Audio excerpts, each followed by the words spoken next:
In this Gran Turismo video, we experienced the brand new Group 2 car of the Audi DTM, and somebody's put a barrier across the GP circuit. Hello everyone and welcome to a brand new patch day in Gran Turismo. It's so exciting because we have new cars. So let's jump straight into those first of all. We jump straight into Brand Central. We go straight to Audi because this is the best of the bunch in my opinion. It's the Audi RS5 DTM. There you go. I think what we should do is listen to it like we always do.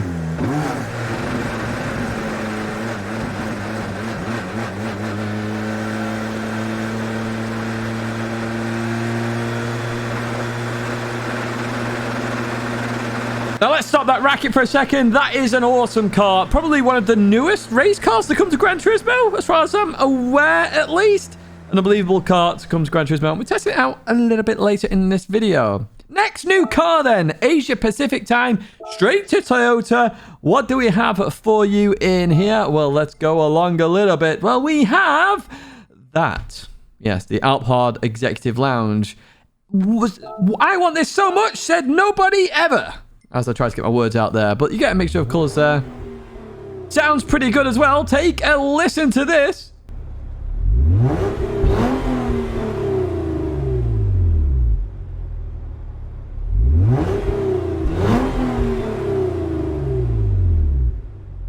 Not sure why it sounds so good, but hey, I'll take the sound anyway. Next car, jump to Mazda this time. We're going to click into showroom there. And you can see what's already new there. The Mazda 3. So if you like road cars and like hot hatches, I suppose, you could try this out. Fair few colours to pick from. However, let's have a listen to what this sounds like.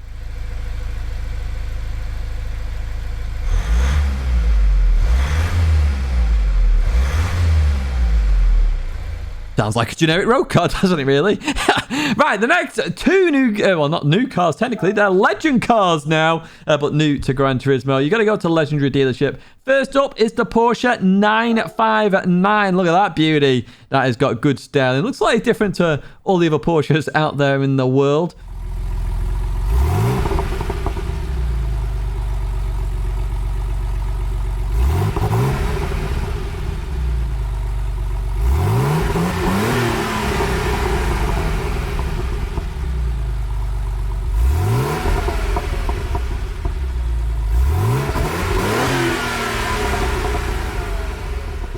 An extended hearing of that. It's quite expensive, near 1.8 million. 2.5 though for the other car, which is the Porsche Carrera GTS. I just had enough money for this one. Let's hear how this sounds.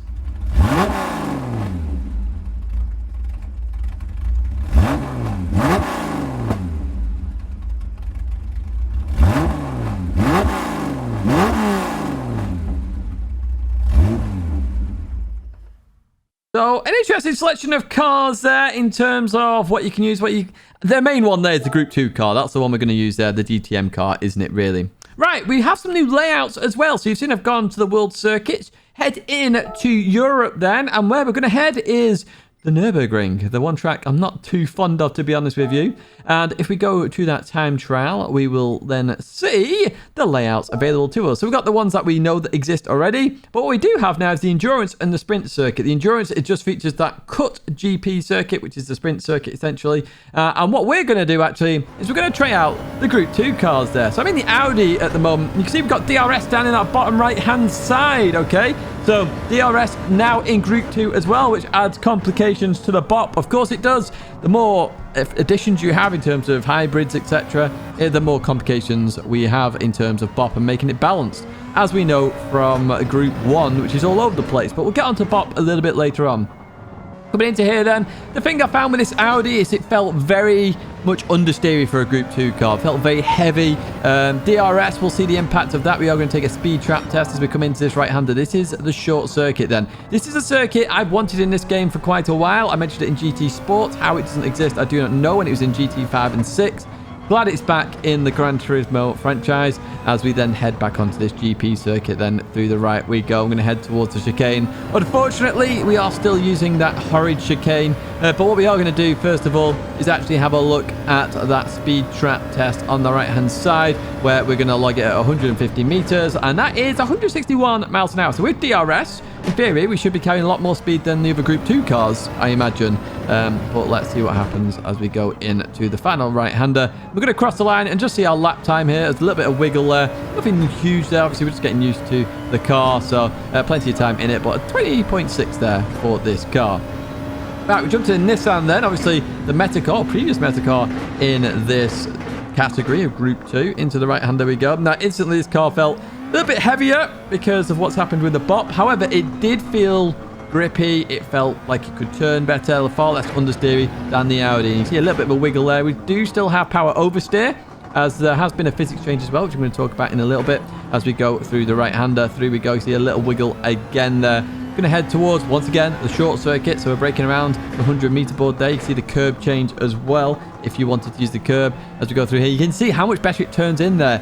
So much better than the Audi, which has me a little bit worried, to be honest with you, in terms of the BOP and Group 2 at least, because it feels like this car is still better. We're going to see as we go through this right-hander, going to head towards the speed trap then. This should be slower than the Audi. It should be slower because it doesn't have DRS. It's got far more downforce than the Audi. As we get here then, what's it going to say in the speed trap? 160. 1 mile an hour difference there, folks. 1 mile an hour. Now, it could be a different exit to the corner. Maybe it's 2 miles an hour, but it's nothing major there. Nothing major. And this car feels far better at handling. So I'm a little bit concerned with regard to that. We're going to head towards the line at least. And what kind of lap time I'm going to get here? It's a 20.3. So that was 3 tenths faster than the Audi, which is a little bit worrying, to be honest with you. A little bit worrying. I did say there's been a physics change. Now, what I mean by this is, if you remember the Porsche 911 here at Spa, it would over-rotate very quickly here at very low speeds. And notice that it doesn't. I get a bit of power oversteer, which is fine and acceptable, but it doesn't over-rotate there, which is unusual, I've got to say. So it's nice to see that that has potentially been fixed. I'll try this again now. I'm going to really try absolutely over-rotate the car here, get it to rotate, and it doesn't. It just goes around like a car I expected to. I've complained about it in the past. Why are they rotating in weird ways at low speeds? It appears that that has been fixed, which is brilliant news. Brilliant news for everybody who plays at Gran Turismo 7. So fingers crossed that has been solved. Obviously, this is just a brief, quick test, and it felt fine to me. Right, another thing that has happened is the leaderboards have all been wiped. Because of the physics change, of course, it does mean that the leaderboards were no longer relevant. And you can see here, I went on to a random license test here. Friends ranking 0. None of my friends have got license times. And obviously, people are now trying to put world record times in. Screen you're looking at now is about BOP. Balance of performance has been completely changed. All those cars are in the red there. Lots and lots of changes to the balance of performance. We have no idea what the meta car is at the moment. Whether there'll be a beat the meta this week, I don't know. But there's definitely been a significant change there in terms of the balance of performance in terms of all the categories. However, as we saw with that test, we didn't see the Group 2 really change that much. The Nissan still looks very good. Oh, I didn't test any of the other cars, so I don't fully know that. But Audi versus Nissan still came out on top. Be interested to see what happens with this balance of performance. Definitely some significant changes in there, and it's probably helping as well with the physics change as well. They had to combine both of them together in order to get it working, as you would expect, and we've seen that in the past in terms of Gran Turismo. My overall thoughts of this update then. Well, the Group 2 car is very welcomed in my opinion. It's the only real relevant car in terms of updates, and it's a very good update car in my opinion. They obviously will need to adjust it accordingly as we start to experience some Group 2 races. In terms of everything else, the BOP change, very welcomed. Hopefully that's been fully tested with the amount of changes. I hope that has been the case, and we've got a very nice balance of performance. Group 3 was getting there. Group 4 needed a bit more of a push. Fingers crossed that has worked out. And hopefully this physics change has also changed the fact that we were over-exaggerating putting weight on the front wheels in front-wheel drive cars by braking and accelerating. In terms of the layouts, it's good to see the short circuit back. I don't expect...